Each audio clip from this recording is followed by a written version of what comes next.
everybody, and welcome to the first in what may well become a series of online commentary tracks for Transformers episodes with me, Chris Mcfeely.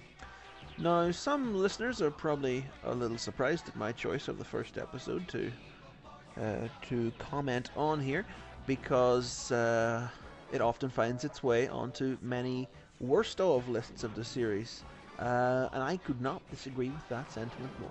I think that this episode, the Season 2 episode, Seachange, catches way too much flack for what it is. So much of this track is just going to be me vindicating it and just saying how brilliant I think it is. It's written by Douglas Booth, who's no stranger to Transformers. He wrote Rule for It, Fire on the Mountain, and A Plague of Insecticons for Season 1, as well as City of Steel, Atlantis Arise, The Insecticon Syndrome, A Decepticon Raider in King Arthur's Court, Aerial Assault, and of course this episode for Season 2. You might notice that a lot of those episodes actually revolve around taking Transformers out of their normal surroundings and moving them off somewhere else, like be it a city under the sea, or the medieval past, or the Middle East, or even just to Washington DC, but it's taking them out of that generic desert. And this episode is no exception to that, although it is a bit different for Season 2 in that it takes us to the alien world of the Tlalocons here.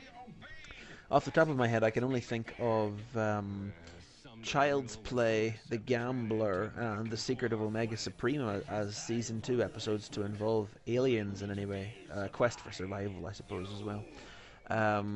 They were all over the place in Season 3 because of the entire change in tone that the series underwent at that point, but they weren't common in Season 2, so that makes this episode stand out a bit more in my mind. And it's at this point that we meet the guest villain of the episode, Deceptitran, and as Chuck there has just so helpfully pointed out to us, he is a Decepticon computer. Well, we don't know that it'll be established in a few minutes that he works with the Decepticons. But the Tran suffix led a lot of people to theorize that he might be some sort of Decepticon counterpart to the Autobots' computer, Teletran 1. Are you all right?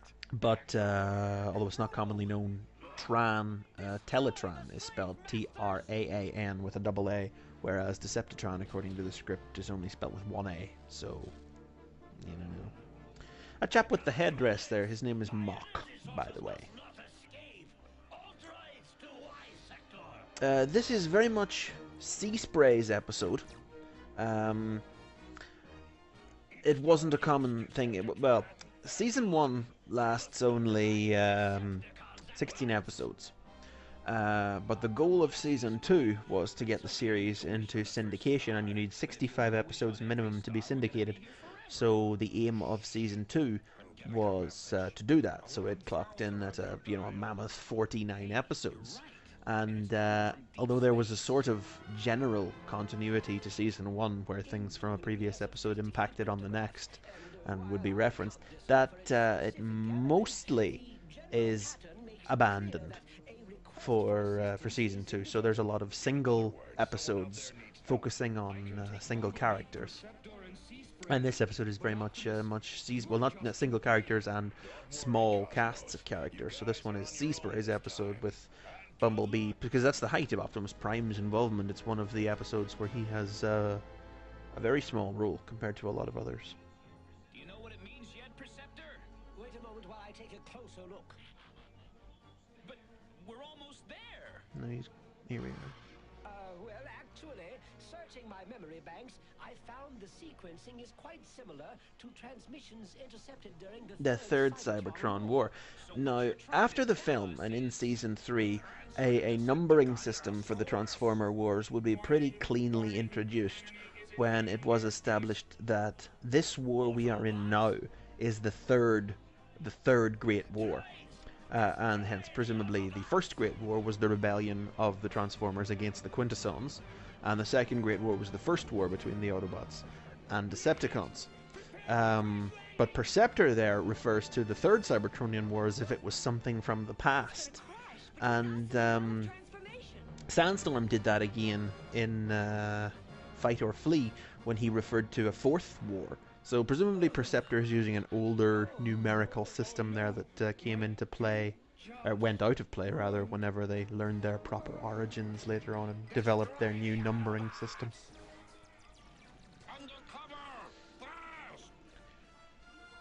So this is our first introduction to the love interest of the episode, Alana, who is voiced by prolific female voice actress Linda Gary, who would probably be best known for providing the voice of virtually every female character who ever appeared ever on He-Man and the Masters of the Universe, although perhaps she might be more familiar to some listeners as the voice of Aunt May on the 1990s Spider-Man cartoon. Passed away a couple of years ago, unfortunately. Speaking of voice actors, of course, and Masters of the Universe, that's Alan Oppenheimer as Sea Spray, famous as Skeletor and Man-at-Arms and many others, Cringer, on Masters of the Universe. And of course Merman, where he employed the same voice as Sea Spray. That gurgling, gargling underwater voice is entirely Oppenheimer's own voice. Didn't use any kind of mechanical or artificial means to accomplish that. Just worked up a little slime in his throat and started gurgling. And as far as voices go, that's Paul Aiding as Deceptitron. Normally played the voice of Perceptor on the series, and of course Perceptor is in this episode, so he's doing double duty, and he's playing a Tlalocon or two as well. The script notes for the episode describe Deceptitron's voice as a cross between Soundwave and Sidney Greenstreet, who was a famous English actor who was in things like The Maltese Falcon and Casablanca, although it doesn't really seem to come through in the finished episode. Okay, now this is the part where we start talking about, you know, the main plot of the episode, the key thing, the Well of Transformation here, which the Well of Transformation dissolves the body, leaving only the essence, which can then reform into whatever new body we choose. Well, there you go, she did it for me. It's a bit on the hippie side, you know, but it is a gateway. Wanna give it a try? No! You're robots! You saw what happened to the droids. Please! There. To a really good concept. The Transformers fiction has never really touched on, and never would again. It's not something that they do. They don't deal with it directly in this scene, but they'll be coming up to it later. Is, as robots, are they alive? The state of life, the quality of life, what price life? You know. It's the validity of robotic life. I mean, of course, as we know, just simply from watching the show, yes, Transformers are very much alive. They are not just robots. They are true living creatures in and of themselves. But this episode directly addresses that factor, and it's something no Transformers fiction has ever done. And it's one of the main reasons that I really, you know, hold this episode up as doing something different and daring and unique.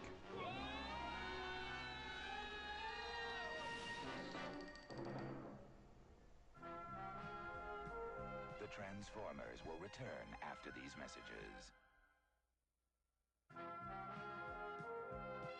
We now return to the Transformers.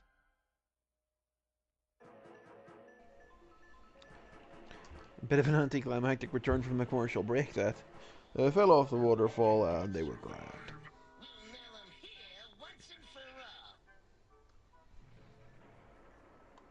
Okay, so it's been touched on a bit already, with Sea-Spray blushing and everything, which was admittedly a rather strange concept.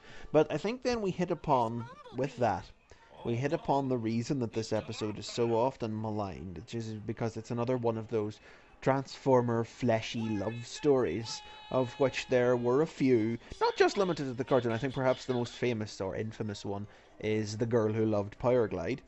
And Skid's got his Mac on in the comics at one stage, and you can find a couple of examples dotted throughout Transformers fiction, and this is one of them. And some people just seem to have a problem with them.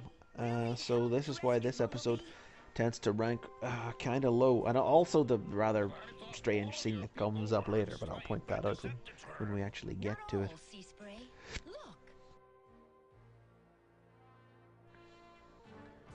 This Tlalocon elder is named just Tlaloc, which is the name of an Aztec rain god, and given the clear Aztec motif in the Tlalocon's design, I think it's pretty obvious that they were, they took their name from him. He's voiced by Peter Cullen. I won't tell you anything. Cosmos. And while we're talking about voice actors, and Perceptor's just brought up Cosmos, I may as well throw in the fact that he is voiced by Michael McConaughey, doing an impression of Peter Lorre, an actor who also appeared in Casablanca. So I suppose it would have been interesting if they could have if he could have shared a scene with Deceptitron and this Green Street idea. But there you go. Okay, Sea Spray, take the tunnel to the surface. You can meet us outside the Okay, cave. so another thing that I really like about this episode that is practically unique to this one again is the way that it shows us the extent of the Decepticon empire, if you will. It's not, it's only a small indicator of it on this little backwater world, but the fact that Deceptitron was using outdated codes and such from what is, Perceptor clearly indicates that they are old transmissions or old frequencies that he's been up here doing this for an awfully long time. It's kind of, it's an indicator of what else that we only ever see the Decepticons as the scourge of Cybertron and those who are desperately trying to pillage energy from Earth, to earn themselves this fearsome reputation. We get a little bit more of an indicator in it back in The Gambler, whenever we learn that the Decepticons have some sort of deal going with Lord Gaikani in that episode. But, those two are the sole suggestion that the Decepticons have any kind of greater operation. It broadens the episode, as an episode, it broadens the scope of the conflict and of their evil, and I appreciate it for that, Bumblebee, follow them. They'll get you back to Perceptor and Cosmos. I'll meet you there. I'll go. But Sea Spray,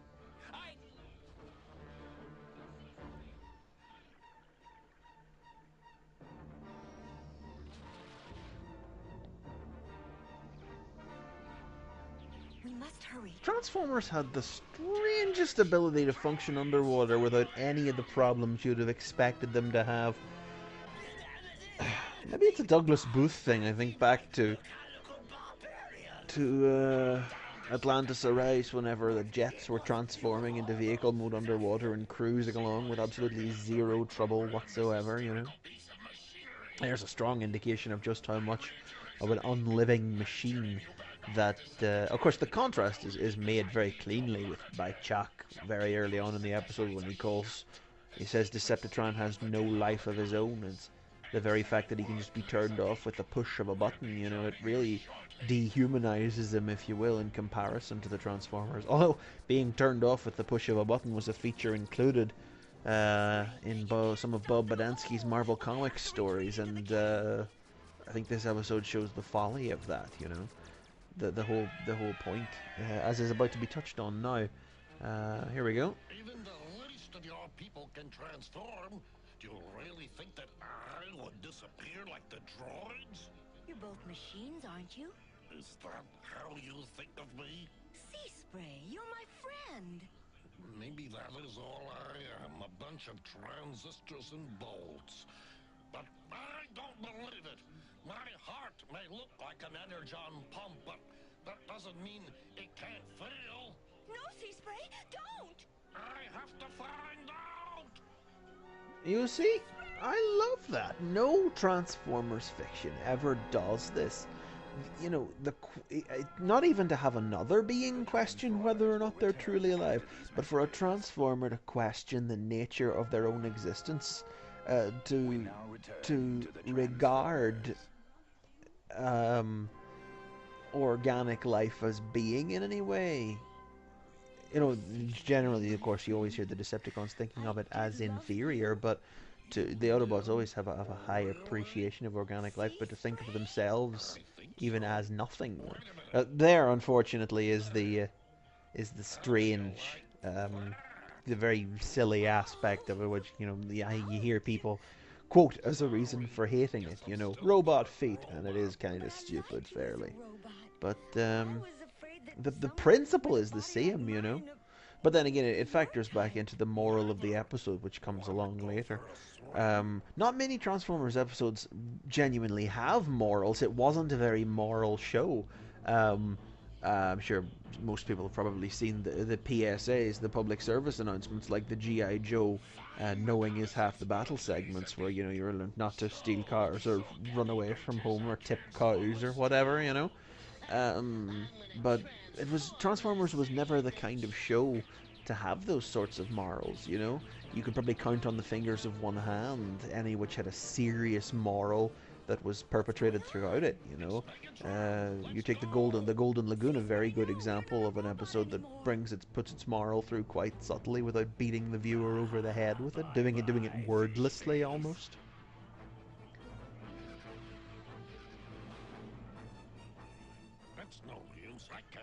The moral of this episode, of course, being the principle that it doesn't matter who you are or what you are. We're all the same inside. It's a lesson about respecting yourself and how others, etc., etc., blah blah blah. You know what I'm saying? It's about respecting yourself and respecting what you are, and not changing for someone else, and not expecting others to change for you, etc. But they pull it off well. They don't beat you over the head with it. Plus, it's a good opportunity for some good comedy like this. Poor old Rumble. Now I've got you dead to rip. Hey, what's going on? You must think of a tree. It's your only chance. A tree, like, with a face. That's brilliant. And how did he ever get changed back? Like, Otherwise, you'll never escape total oblivion. Rumble there with individual eyes instead of his traditional visor.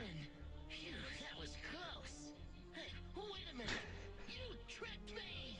And how did he ever get changed back like the Decepticons? No. You mean that overgrown fish was you? This is cheating. Let me go. Come on, Sea Spray, we've got work to do. Oh yeah, because it's really unique. We've never had other pink female Autobots before, nor would we ever go on to have them again. Please. I picked a nice color, don't you? Of course, the question is, how was she able to transform there without the waters of the pool? But perhaps we shouldn't think about it. It's an interesting, in a way. It's a bordering on a concept that would be dealt with in Beast Machines later. We had them. I think Megatron commenting earlier that these flesh creatures were Transformers as well. Perhaps that'd be Transformers with a small t, a lowercase t. But we had a completely organic Transformer appear in Beast Machines. We had Savage and Noble, and it's exactly the same principle. It's a shape-changing flesh creature. It's a total. There's a lot of unique concepts and unique themes flowing through this episode, which I don't know if it's because they're kind of daring. I mean, Beast Machines, as everybody knows, caught so much flack later on. I don't know if this was like, if you could take this as a precursor to that, daring to toy with the Transformer concept and the principle of what is Transformer life were very much things that Beast Machines went on to do, and perhaps that is why Seachange, maybe I'm reading too much into it and everybody just hates the love story. I beg your pardon, the love story and the robot feet. Alert the droids. They are to fire on the Decepticons. Droids, prepare for battle. Hey, Sea Spray's heading for the Energon warehouse. But I can't help but notice the similarities between the two concepts and the hate that they both receive. We have sighted the enemy. That's Jack Angel playing the droid there. Funnily enough, he's not playing any other major roles in this episode. He would normally be Ramjet and... Oh no, I tell a lie. He's Astrotrain. Yes, and Astrotrain's in this episode. There he goes. Yes. What's going on? You see all this energon here, of course. That was the first major hint that Decepticon, apart from the name, of course, was a Decepticon agent, because it's very, very easy to forget in the here and now. But back in the cartoon, in the first two seasons, energon was a solely Decepticon power source. They came up with it. They used it exclusively in the episode Traitor, whenever Cliffjumper spots Mirage with some energon cubes. Ratchet's mystified as to where he would have got them. And the Autobots adopted using it by the time of the movie and the subsequent season. And of course, nowadays, everyone thinks of energon as the basic Cybertronian fuel. Oh, that's how Rumble got turned back to normal. I forgot about that. The grand then. Energon is the basic Cybertronian fuel in all versions of the story nowadays. But at this point, it was a solely Decepticon innovation. It's very easy to forget that. Turkey. One of the favorite insults of the old G1 cartoon. The 1980s. They talked some serious jive, man. I'm sorry about what happened to your city. It was worth it, as the price of our planet's freedom. Of course, now we get the moral of the episode So that I was you talking don't about. care for being a rebel out? I am what I am. You are what you are. Yeah, You I shouldn't guess it change is what you are better this way. for That anybody doesn't else. mean I And don't but love that you. doesn't We mean. don't have to be the same outside to share the same feeling inside. There you go. You see, No. charming.